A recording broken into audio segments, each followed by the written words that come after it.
যুবক বন্ধুরা শুইনা নাও গো, নবীর একজন সাহাবী, তার নাম হলো হযরত সালাবা রাদিয়াল্লাহু তাআলা আনহু। সুবহানাল্লাহ। এই রকম 18 বছরের যুবক, একটু যুবক দিকের লক্ষ্য যায়, তারপরে নবীর ইশকে আবার যায়। দুনিয়ার মধ্যে জান্নাতি হবে যুবক আর যুবতী, 18 বছরের যুবক আর 16 বছরের যুবতী আমার নবীর পিছে সালাত আদায় করে প্রতিনিয়ত মসজিদে যাইয়া।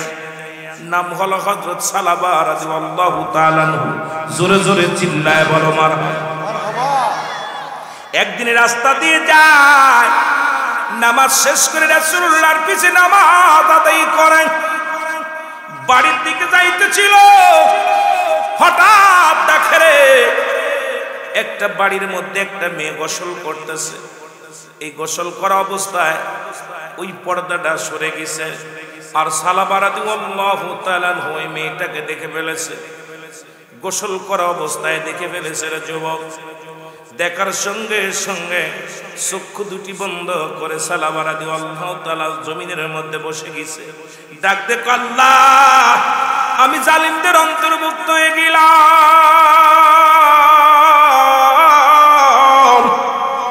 ও যুবক, আজকে যারা মহিলাদের পাঁচ পাঁচ দৌড়ো, বেগানা নারী নিয়া, আবার আমার দেশে অনেক বক্তা তারা বলে নায়িকার দিকে তাকাও আল্লাহর নাম নিয়া, এর চাইতে কষ্ট আর থাকতে পারে না।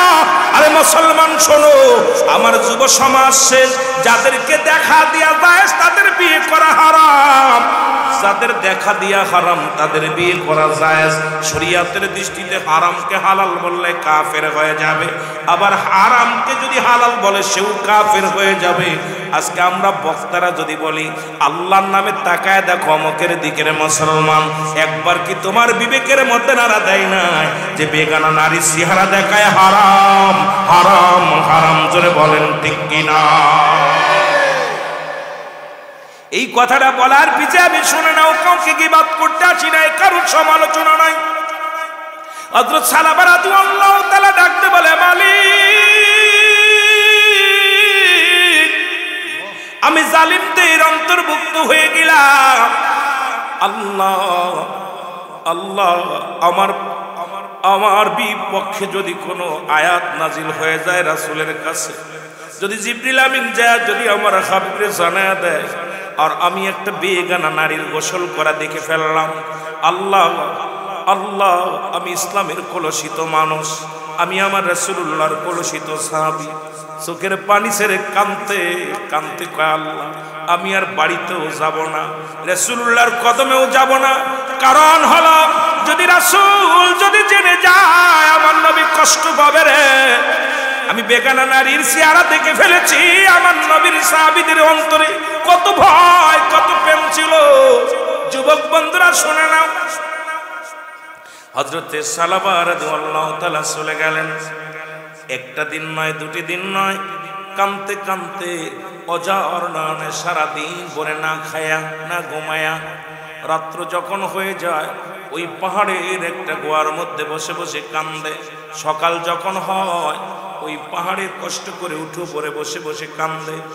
আমার জিবরিল আমিন এসে আমার আল্লাহ ডাকতে কয়, জিবরিল, আমার হাবিবরে জানায় আসো গো।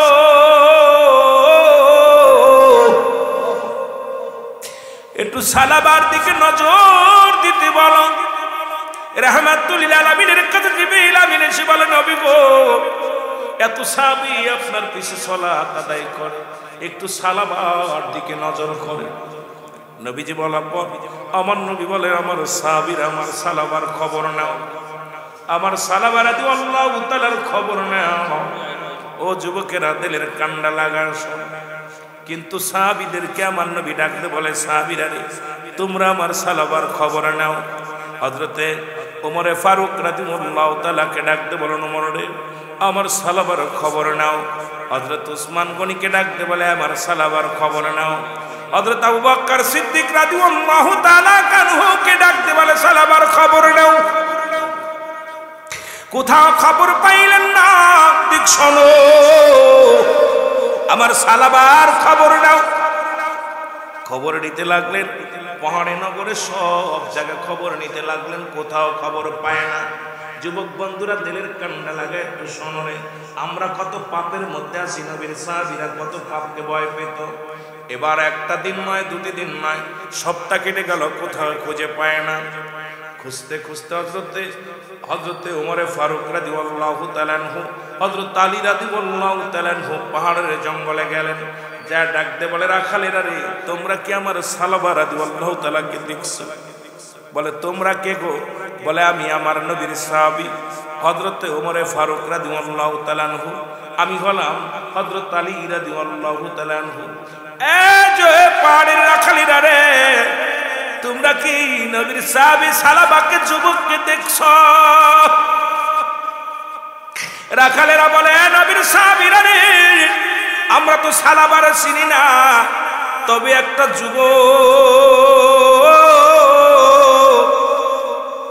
লম্বা করে একটা যুবক 20-22 বছরের বয়স হবে। এই যুবকটা আজ কয়টা দিন দেখি রে, সকাল যখন হয়ে যায় ওই যুবকটা অনেক কষ্ট করে পাহাড়ের উপরে ওঠে আর সারাদিন সিজদায় পড়িয়া পড়িয়া কান্দে। সন্ধ্যা যখন গনে যায়, সন্ধ্যা যখন লাগবে, তখন পাহাড় থেকে নেমে আসে। কান্দন আলা সাহাবী, কান্দতে কান্দতে দেখেছি চোখের মধ্যে গা হয়ে গেছে, এই মুখের গোস্তের মধ্যে গা হয়ে গেছে। এই পাগলটা এমন কান্না কান্দে, এমন কান্না মানুষের দেখি নাই। তোমারে ফারুক ডাকতে বলে, ভাই আলী, নিশ্চিত সালাবা হবে। বলে ভাই কেমন লোকটার দেখতে কেমন? বলে লোকটা এইরকম উঁচু লম্বা, এইরকম ফিকার আকারে, এইরকম চেহারা। বলে নিশ্চিত আমাদের সালাবা হবে, দৌড়াইয়া চলো। দৌড়াইয়া চলে গেলেন। মুসলমান শোনো, সালাবা রাদিয়াল্লাহু তাআলার কাছে যখন চলে গেল, যুবক ভাইরা শোন, কত নারী নিয়ে তোমরা হোটেলে থাকো, কত যুবক, কত প্রেমিকার নিয়ে আড্ডা মারো, কত বেগানা নারী দেখো। আমার আল্লাহর আদালতে বাঁচার সম্ভাবনা রে যুবক ভাইরা, কারণ এই দুনিয়ায় কতদিন জীবন কাল থাকবে, একদিন বুড়া হবা, একদিন বুড়ি হবা। মুসলমান পাপকে ভয় করো, নবীর সাহাবীরা যেমন পাপকে ভয় করেছিল। যুবক সাহাবী সালাবা রাদিয়াল্লাহু তাআলা উনি দৌড়ায়া চলে গেলেন। যুবক বন্ধুরা সব, আবু হযরত ওমর ফারুক ডাকতে বলে, সালাবা রে, তোমার কাজ করে দিন আমরা খুঁজি, কোথা তোমার পাই না। সালাবা কয়, ভাই উমর, আমার বিরুদ্ধে কোন আয়াত নাজিল হইছে নি, আমার সম্পর্কে কোন হাদিস নবীজি বর্ণনা করেছেনি?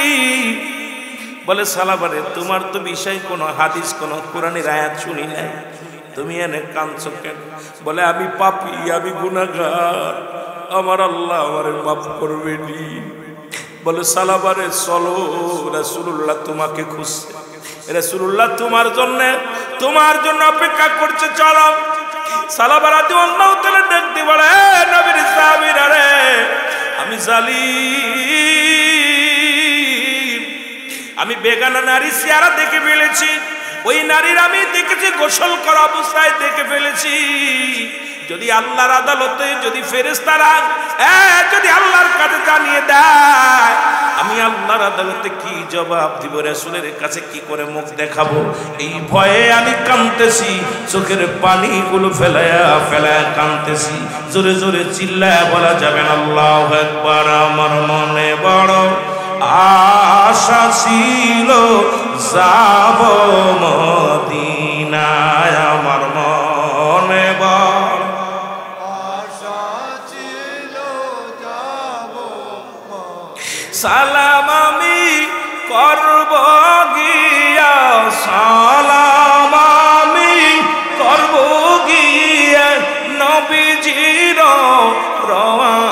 রওজায়, আমার মনে বড় আশা ছিল যাব মদিনায়, আমার মনে বড় আশা ছিল যাব মদিনায়। আরব সাগর পাড়ি দিব, নাই তো মুদের তরি,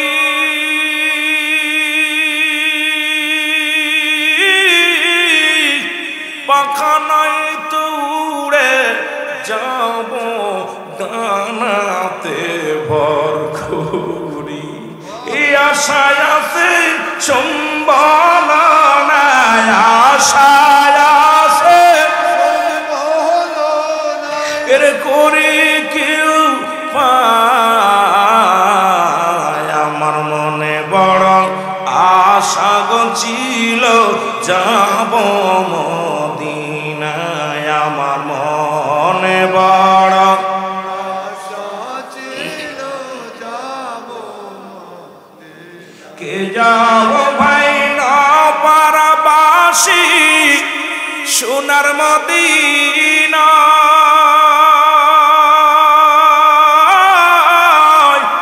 এই গোলামের সালাম খানি পৌঁছায় সে পায়। আমার মনে বড় আশা ছিল যাব মদিনায়, আমার মনে বড় আশা ছিল যাব মদিনায়। এ ভাইরা আমার, বন্ধুরা আমার, রাসূলুল্লাহর কাছে সালাবা কেন হলো? সালাবা রাদিয়াল্লাহু তাআলা নবীজির কদমের মধ্যে পড়ে গেলেন। নবী কয়, সালাবা রে, তুমি এতদিন কোথায় ছিলা? কোথায় তোমার খোঁজ পাওয়া যায় না? সালাবা রাদিয়াল্লাহু তাআলা ডাক দিয়ে বলে, নবী গো, ও নবী, আমি জালিমদের অন্তর্ভুক্ত হয়ে গেছি নবী গো। আমি মসজিদ থেকে যখন যাইতেছিলাম বাড়ির দিকে, হঠাৎ একটা বাড়ির দিকে আমার নজর পড়ে যায়। ওই বাড়ির ভিতরে থেকে পর্দা সরে যায়, একটা গোসল করা অবস্থায় একটা নারীকে দেখে ফেলি।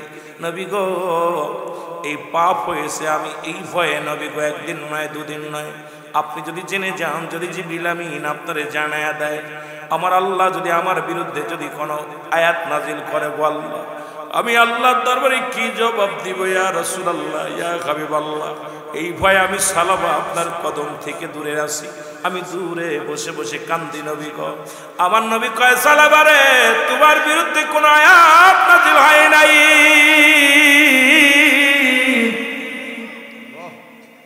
তোমার বিপক্ষে কোনো হাদিসও আমার আল্লাহ রাব্বুল আলামিন আমারে বলেন নাই। সালাবারে আয়। সালাবারে ডাক দিয়ে নবী বুকের মধ্যে নিলেন। দেখে সালাবার গায়ে মাছ মুসুকের গোস্তগুলো, চোখের মুখের গোস্তগুলো পছন্দ করে দিছে, এত কান্না কান্না কাঁদিছে। হঠাৎ করে সালাবা বলে, ইয়া রাসূলুল্লাহ, ইয়া হাবিবাল্লাহ, আমার নবীজি কয়, সালাবারে তওবা করো। সালাবা তওবা করে, আমার মুসলমান পড়েন, আস্তাগফিরুল্লাহ রাব্বি মিন কুল্লি যামবি ওয়া আতুবু ইলাইহি লা হাওলা ওয়ালা কুওয়াতা ইল্লা বিল্লাহিল আলিয়্যিল আযীম, লা ইলাহা ইল্লাল্লাহু মুহাম্মাদুর রাসূলুল্লাহ সাল্লাল্লাহু আলাইহি ওয়াসাল্লাম, আশহাদু আন লা ইলাহা ইল্লাল্লাহু আহদাহু লা শারীকা লাহু ওয়া আশহাদু আন্না মুহাম্মাদান আবদুহু ওয়া রাসূলুহু। জোরে জোরে চিল্লায়া বলা যাবে না আল্লাহু আকবার? আর একটু জোরে জোরে চিল্লায়া বলা যাবে না আল্লাহু আকবার? আমার সাথে পড়েন, আশহাদু আল্লা ইলাহা ইল্লাল্লাহু আহদাহু লা শারীকা লাহু ওয়া আশহাদু আন্না মুহাম্মাদান আবদুহু ওয়া রাসূলুহু। জোরে জোরে চিল্লায়া বলা যাবে না আল্লাহু আকবার? আল্লাহর নবী সালাবার তওবা করে আদেশের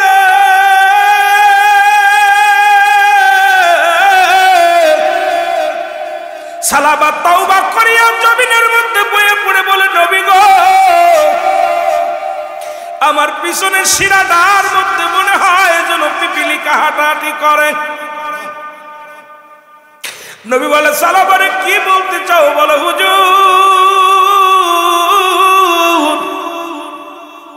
আমার রগের শিরার গুড় দিয়া মনে হয় পিপিলিকা হাঁটাহাঁটি করে। আমার নবী বলে, সালাবারে আজরাইল হাজির হয়ে গেছে সালাবা। আমার নবী কই সালাবা রে মালাকুল মউত, মালাকুল মউত তোমার কাছে চলে এসেছে, কারণ তুমি দীর্ঘদিন না খেয়ে আসো না ঘুমায়া ওই পাপের ভয়ে কত কান্না কেঁদেছো রে সালাবা। এখন তোমার দেহ চলবে না, আমার আল্লাহ রাব্বুল আলামিন তোমারে নেওয়ার জন্য আজরাইলকে পাঠিয়ে দিছে। হযরত সালাবা রাদিয়াল্লাহু তাআলা আনহু কালেমা পড়তে পড়তে জীবনের শেষ নিঃশ্বাস ত্যাগ করছে, জোরে বলা যাবে না আল্লাহু আকবার। হযরত সালাবা রাদিয়াল্লাহু তাআলা ইন্তেকাল করলেন। ও যুবক, দুনিয়া থেকে বিদায় নিলেন। আমার নবীজি চোখের পানিগুলো ফেলে বলে, আমার সাহাবীরা রে তোমরা কোথায়? তাড়াতাড়ি আসলে সাহাবীরা আমার সালাবারে গোসল করাও। সালাবারে গোসল করানো হলো। নবীজি কয় আমার সালাবারে নিজ হাতে আমি কাপড় পরাবো। সালাবারে কাপড় পরানো হলো। আমার নবী কয় আজকের জানাজার নামাজ আমি সালাবার পরাবো। আমার নবী হলো ইমাম, সাহাবীর ইমাম হবে আমার নবীজি। নবীজি ডাকতে বলেন সাহাবীরা রে তোমরা যাও সালাবার দেহখানা নিয়ে ওই বড় ময়দানে দাঁড়াও। আমার নবী সাহাবীরা বলে হযরত তোমার ফারুক বলি ইয়া রাসূলুল্লাহ ইয়া হাবিবাল্লাহ আমরা তো লোকে এত বেশি না, এই ময়দানে দাঁড়ালেই হবে। আমার নবী বলে যাও ওই বড় ময়দানে নিয়ে যাও, বড় ময়দানে নিয়ে যাও। সালাবার লাশ মুবারক সাহাবীরা যখন খাটের মধ্যে নিয়ে, মুসলমান শুনে নাও, এই কালেমা পড়তে পড়তে তওবা করতে করতে যখন নিয়ে যায়, দোয়া করতে করতে যখন রওনা হয়ে গেলেন, আমার নবীজি অনেকখানি পিছে পড়ে গেলেন। হযরত ওমর ফারুক ডাকতে বলে ইয়া রাসূলুল্লাহ ইয়া হাবিবাল্লাহ আপনি এত পিছে পড়ে গেলেন কেন? আমার নবী কয় ওমর রে আমি কিভাবে আসবে, এত পরিমাণ লোক, আমার এত পরিমাণ লোক, এই লোকের মধ্যে আমি হাঁটতে পারি না। আমার নবী ডাকতে বলে ওমর রে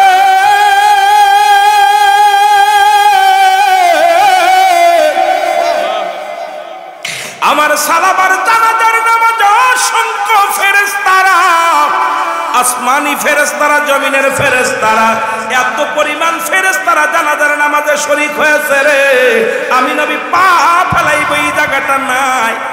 তোমরা আস্তে আস্তে লাশখানা নিয়ে যাও। লাশখানা নিয়ে যাওয়া হলো। নবীজি গুটি গুটি পায়ে আগাইতে লাগলেন। সাহাবীরা বলে ইয়া রাসূলুল্লাহ আসেন, তাড়াতাড়ি সামনে আসেন। নবীজি বলে সাহাবীরা রে আমি কেমনে আসবো? এত পরিমাণ লোক, এত পরিমাণ ফেরেশতার সামনে, এত পরিমাণ রাস্তা ব্লক করে রাখছে, আমি নবী আগাইতে পারি না, একটু ধৈর্য ধরো। নবীজি জানাজা পড়াইলেন। জানাজা পড়ায়া সালাবার জন্য রাসূলুল্লাহ দুটি হাত উঠায়া দোয়া করলেন। নবীজি দোয়া করে বলে আল্লাহ আমার সালাবা পাপকে এত ভয় করত, শুধু দু নয়নে একটা বেগানা নারী চেহারা দেখেছে। আল্লাহ নবী গো, আল্লাহ নবী ডাকতে বলে আল্লাহ আমার সালাবা শুধু বেগানা নারীকে চেহারা দেখার কারণে কেঁদে কেঁদে শেষ হয়ে গেল। আর আমার দেশের আলেমরা কয় আল্লাহর নাম নিয়ে অমুক নায়িকারে দেখো, আর জালিমেরা শুনে নেয় নবীর সাহাবীরা বেগানা নারী দেখার কারণে পাপের ভয়ে কাঁদতে কাঁদতে জীবন দিয়া গেছে। আর আমার দেশের আলেমরা যদি বলি নারীকে দেখা যায় যাবে, আজকে সমাজ আমি কেমনে বাঁচাবো, জাতিকে আমি কেমনে বাঁচাবো? আমার সমাজ এমনি, জাতি এখন শেষ, সমাজ এখন শেষ। আর এই সমাজে যদি এমন উল্টো পাল্টা কথা বলা হয়, আল্লাহর কসম আমার জাতি শেষ হয়ে যাবে। জোরে বলেন ঠিক কিনা? আর একটু জোরে জোরে চিল্লায় বলা যাবে না ঠিক কিনা? মহব্বতের সঙ্গে দুরূদ শরীফ পড়েন আল্লাহুম্মা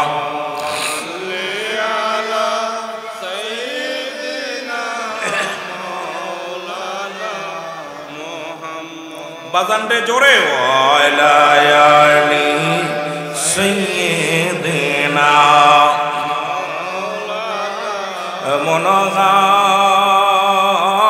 মনহাবিব আমার মুক্তির কারণে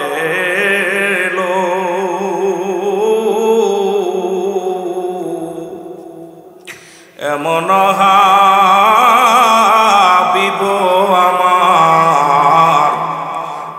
চিরকারণে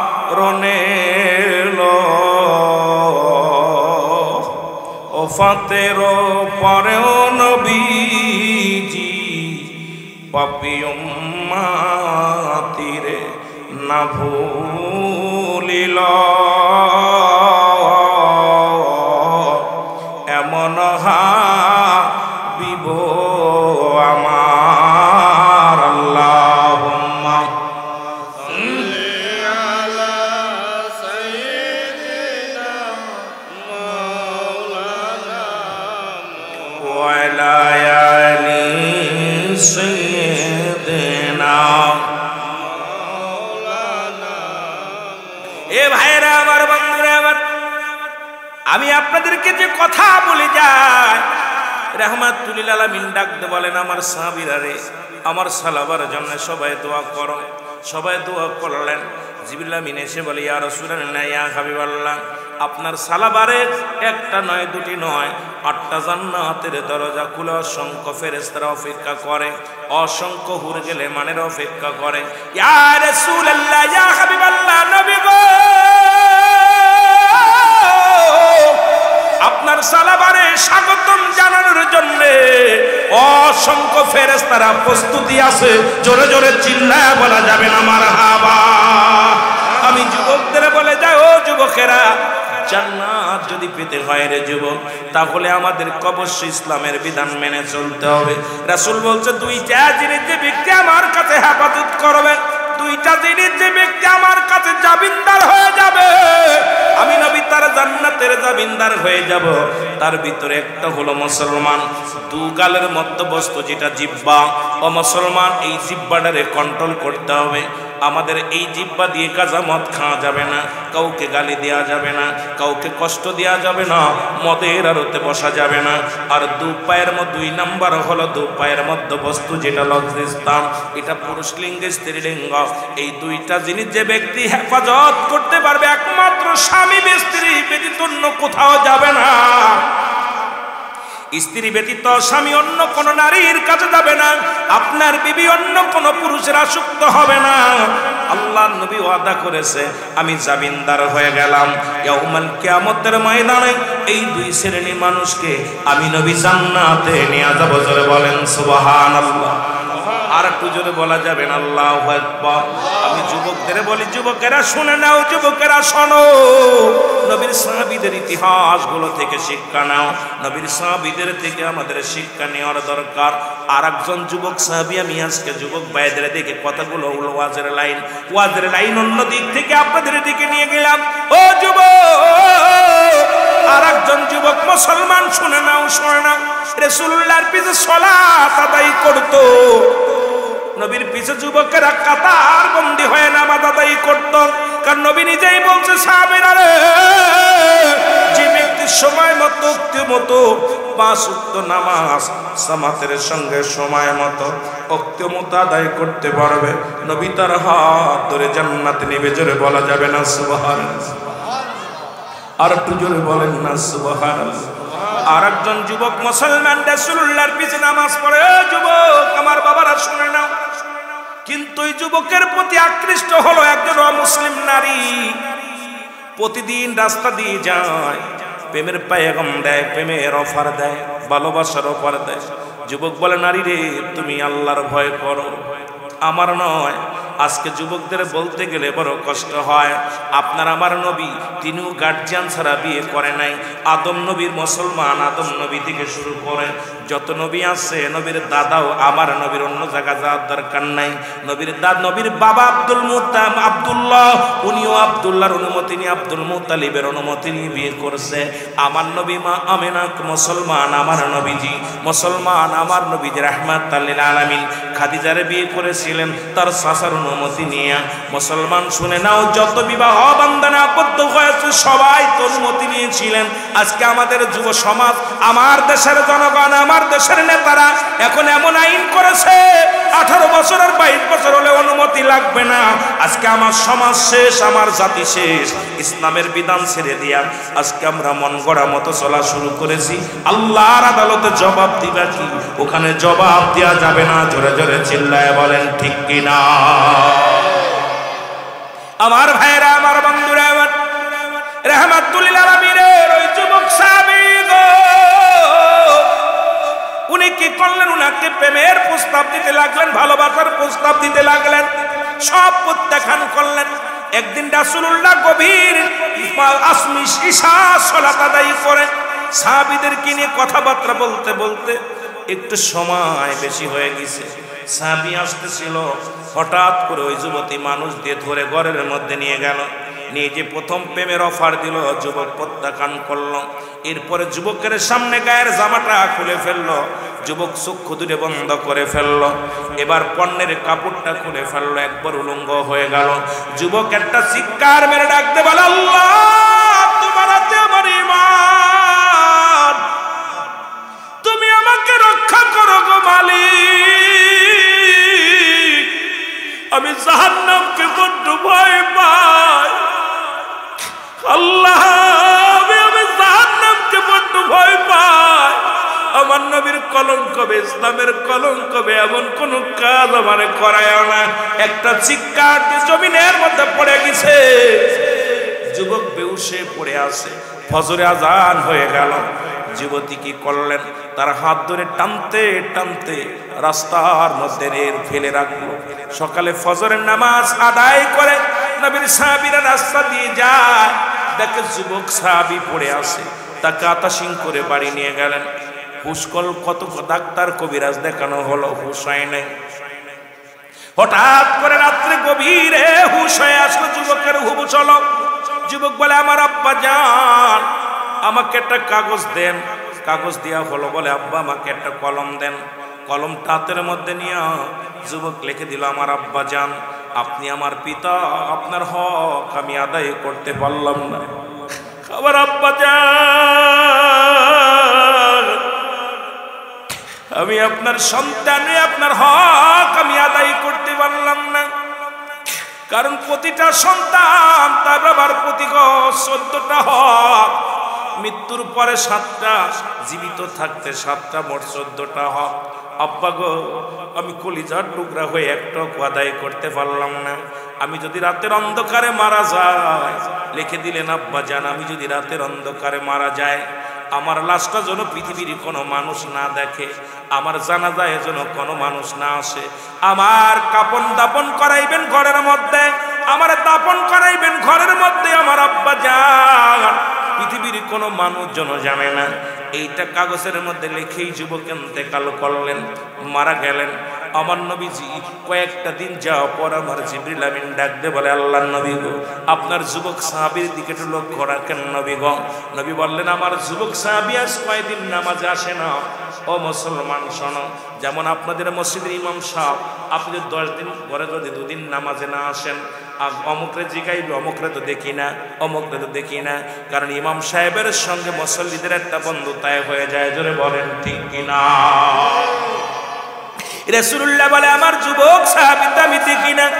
সবাই বলে, হুজুর নিশ্চিত কোন কাজে ব্যস্ত আছে, দুনিয়ার কোন ঝামেলার মধ্যে আছে। নবী বললেন, না আমি নিজে যাব। রাসূলুল্লাহ চলে গেলেন যুবকের বাড়িতে। আমার যুবক বাবারা শুনে নাও, শুনে নাও। চলে গেলেন যুবকের বাড়িতে, সালাম দা, আসসালামু আলাইকুম ইয়া আলাল ভাই। ঘরের ভিতর থেকে আওয়াজ, ওয়ালাইকুম আসসালাম। আমার নবী ডাকতে বলে, ভাই ডাকতে বলে, বাবা যান, আমার যুবক সাহাবী কোথায়? বলে, আমি বলতে পারি না। আমার নবী কয়, বলতে পারেন না, আজ কয়টা দিন আমি দেখতে পারি না, কিন্তু বাবার কাঁধে যে সন্তানের লাশ কত ভারী একমাত্র বাবা জানে। পৃথিবীর মধ্যে সন্তানের লাশ বাবার কাঁধে, ওই বাবারে জিগাইবেন, বাবা বলবেন, দুনিয়ার মানুষ শোনো, আমার মন বলে পৃথিবীর পাহাড়গুলো যেন আমার মাথার উপরে পড়ছে। আজকে যারা বাবার লাশ নিছেন কাঁধে, তারাও বলবে, দুনিয়ার মানুষ, বাবার লাশ কত ভারী, মায়ের লাশ কত ভারী। সাহাবীর বাবার চোখ দিয়ে টাস করে পানি ছেড়ে দিছে। আমার নবী বলে, আপনি বলতে পারেন না, তবে আপনি কেন কাঁদছেন? আপনার চোখে কেন পানি? বলে, নবী গো, বড্ড মায়া করতাম সন্তানটাকে, কিচ্ছু জানি না, আমি কিচ্ছু বলতে পারবো না। নবী হঠাৎ করে তাকায় দেখে ঘরের মধ্যে নতুন মাটি কোড়া। নবী বললেন, সাহাবী রে, ও সাহাবীর বাবা, কেন ঘরের মধ্যে নতুন মাটি কোড়া? বলে, ইয়া রাসূলুল্লাহ, যেহেতু জেনেই গেছেন আমি আর আপনারে কি বলবো। এই যে নতুন মাটি খোঁড়া দেখলেন, এই কবরটা, এই মাটির মধ্যে আমার কলিজার টুকরা সন্তানের শোয়া দিছি। জোরে জোরে চিল্লায় বল আল্লাহু আকবার। যুবকের বাবা ডাকতে বলে, নবী গো,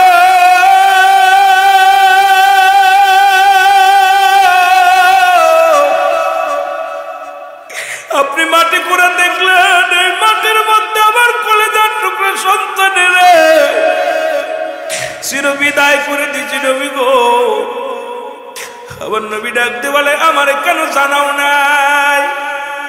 তোমার ছেলে মারা গেছে, কাউকে বলো নাই, কেন ঘরের মধ্যে দাফন দিছো? বলে, নবী আমি উত্তরে দিতে পারবো না, ও রাতের একখানা চিঠি লেখা আছে। যুবকের বাবা চিঠিখানা নিয়া রাসূলুল্লাহর হাতের মধ্যে দিলেন। নবীজি চিঠিখানা দেখিয়া চোখের পানিগুলো দর দর করে ছেড়ে দিছে। আমার নবী ডাকতে বলে, জিবরিল আমিন রে, আমার বলে দাও, আল্লাহ আমার যুবক কি অপরাধে মারা গেল, কি হয়েছিল একটু জানতে চাই। জিবরিল আমিন বলে, ইয়া রাসূলুল্লাহ, ইয়া হাবিবাল্লাহ, ওই চিঠিখানার মধ্যে পড়া আছে এই যুবক গভীর রাত্রে একটা মেয়ের হাতে ধরা পড়েছিল। ইয়া রাসূলুল্লাহ, ওই ঘরের মধ্যে বেহুশ হয়ে জমিনের মধ্যে পড়ে গেছিল। ওই যুবক মনে করছে তার সঙ্গে হয়তো অপকর্ম হয়েছে, তার সঙ্গে জিনা ব্যভিচার হয়েছে। এই ভয়ে মনে করছে ওখান থেকে যদি মানুষ তাকে উদ্ধার করেন, যখন তারে কবর দিবে বলবো ওই জিনাকারী নবীর সাহাবী, ওই জিনাকারীর কবর। এই জন্য যুবক বলেছে তার কবরটা যেন কোনো গোরস্থানে না দিয়া। ইয়া রাসূলুল্লাহ, ইয়া হাবিবাল্লাহ, ওই যুবকটা বলেছে যেন দুনিয়ার কোনো মানুষ না যায়।